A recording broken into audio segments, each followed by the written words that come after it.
Assalamualaikum warahmatullahi wabarakatuh. Perkenalkan, nama saya Etika Dewi Lestari, CGP Angkatan 5, kelas 05144A. Dari TK Kemala Bayangkari 72 Bangilan, Kecamatan Bangilan, Kabupaten Tuban. Pada kesempatan kali ini, saya akan memaparkan kesimpulan dan refleksi pemikiran Ki Hajar Dewantara. Pada pemikiran Ki Hajar Dewantara, saya dapat memahami bahwa dasar-dasar pendidikan menurut Ki Hajar Dewantara antara lain: yang pertama, menuntun. Pendidikan itu adalah menuntun. Kita sebagai seorang pendidik hanya bisa menuntun atau mengarahkan anak didik kita sesuai dengan kodratnya. Karena setiap anak memiliki kodrat masing-masing sejak lahir. Anak bukan kertas kosong yang bisa digambar sesuai dengan keinginan orang dewasa. Mereka memiliki kodrat sendiri-sendiri. Kita yang mengarahkan mereka ke arah yang baik agar mereka dapat mencapai kebahagiaan dan keselamatan, baik sebagai manusia maupun anggota masyarakat. Menuntun juga dapat diartikan seperti semboyan pendidikan Ki Hajar Dewantara, yaitu ing ngarsa sung tulodo, ing madya mangun karsa, dan tuturi handayani, yang artinya kita sebagai pendidik harus bisa memberi contoh, membangun semangat, dan memberi dorongan atau motivasi kepada anak didik kita. Yang kedua, mendidik anak sesuai dengan kodrat alam dan kodrat zaman. Pada kodrat alam, guru ibarat petani, sedangkan anak didik ibarat biji jagung yang dirawat agar tumbuh dengan baik. Selain itu, petani merawat tanaman jagung sesuai dengan kebutuhan tanaman jagung. Maksudnya, kita harus memperlakukan anak sesuai dengan kemampuan dan minat bakat mereka. Pada kodrat zaman, pendidikan saat ini menekankan pada kemampuan anak untuk memiliki keterampilan abad ke-21, yang mana pada zaman sekarang kemajuan ilmu informasi dan teknologi semakin berkembang.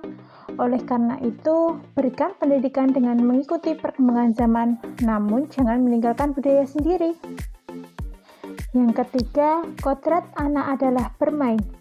Pendidikan atau pembelajaran dengan metode bermain akan membuat anak menjadi tertarik dan senang dalam belajar, sehingga anak akan bersemangat dan antusias dalam belajar. Dasar yang keempat, kodrat anak adalah merdeka. Maksudnya, berikan pembelajaran atau pendidikan sesuai dengan minat dan bakat mereka, juga sesuai dengan keinginannya, tidak memaksa. Dasar selanjutnya adalah pendidikan yang berhamba atau berpihak pada anak. Maksudnya, pendidikan itu berpusat pada anak. Kita harus memperhatikan minat dan bakat mereka, sehingga kita dapat melangkah atau memberikan pendidikan atau pembelajaran sesuai dengan minat bakat atau kemampuan mereka. Dan yang terakhir adalah budi pekerti. Budi adalah cipta, rasa, dan karya. Pekerti, tenaga, atau tindakan. Jadi, budi pekerti itu merupakan hasil dari bersatunya gerak pikiran, perasaan, dan kemauan, sehingga menimbulkan tenaga atau pikiran. Budi pekerti harus ditanamkan sejak dini, agar menumbuhkan karakter anak sebagai pelajar Pancasila.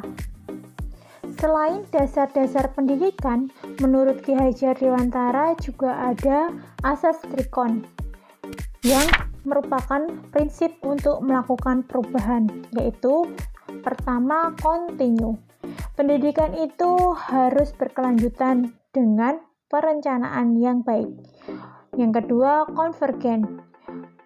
Pendidikan itu harus dikembangkan dari berbagai sumber. Yang ketiga adalah konsentris. Pendidikan harus sesuai dengan kepribadian dan kebutuhan diri sendiri. Pada pemikiran Ki Hajar Dewantara tentang pendidikan, saya dapat merefleksikan melalui pertanyaan pemantik pemikiran Ki Hajar Dewantara. Yang pertama, apa yang Anda percaya tentang murid dan pembelajaran di kelas sebelum Anda mempelajari modul 1.1? Sebelum saya mempelajari modul 1.1 tentang pemikiran Ki Hajar Dewantara, saya berpikir anak ibarat kertas kosong yang dapat ditulis atau diisi orang dewasa atau pendidik sesuai dengan keinginannya. Yang kedua, saya beranggapan pembelajaran yang saya berikan sudah sesuai dengan keinginan dan kebutuhan anak, tanpa berdiskusi dengan mereka apa keinginan dan kebutuhan mereka dalam pembelajaran. Yang ketiga, pembelajaran yang saya berikan belum berpusat pada anak, masih monoton dan tidak menarik untuk anak. Yang keempat, saya beranggapan pembelajaran saya sudah sesuai dengan kurikulum saat ini. Pertanyaan selanjutnya, apa yang berubah dari pemikiran atau perilaku Anda setelah mempelajari modul ini? Setelah mempelajari modul 1.1, saya menyadari bahwa anak bukan kertas kosong yang dapat ditulis atau diisi sesuai keinginan orang dewasa atau pendidik, melainkan mereka adalah kertas buram yang harus ditebali lagi sesuai dengan kodratnya. Yang kedua, seharusnya saya sering berdiskusi dengan anak tentang pembelajaran bagaimana yang mereka inginkan untuk mengetahui keinginan, kebutuhan, dan kemampuan mereka. Yang ketiga, seharusnya saya memberikan pembelajaran yang menarik dan menyenangkan bagi anak.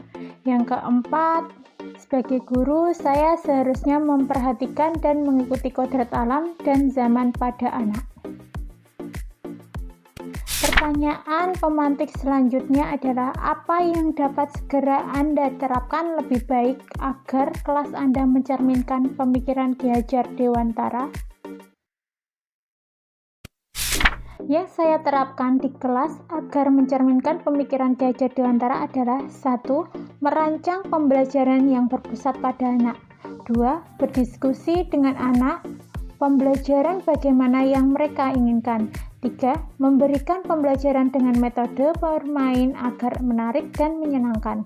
Yang keempat, merancang pengembangan budi pekerti dalam pembelajarannya diselipkan dengan konsep budaya lokal seperti membatik atau mengenalkan anak pada hari besar nasional.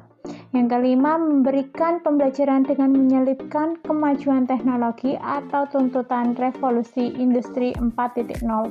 Yang keenam, penilaian hasil belajar anak saya lakukan dengan memperhatikan aspek kognitif, afektif, dan psikomotor.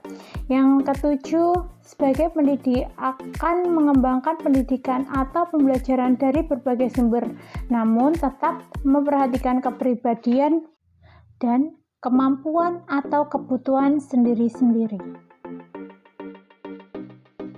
Sekian dari saya. Assalamualaikum warahmatullahi wabarakatuh. Terima kasih. Dadah.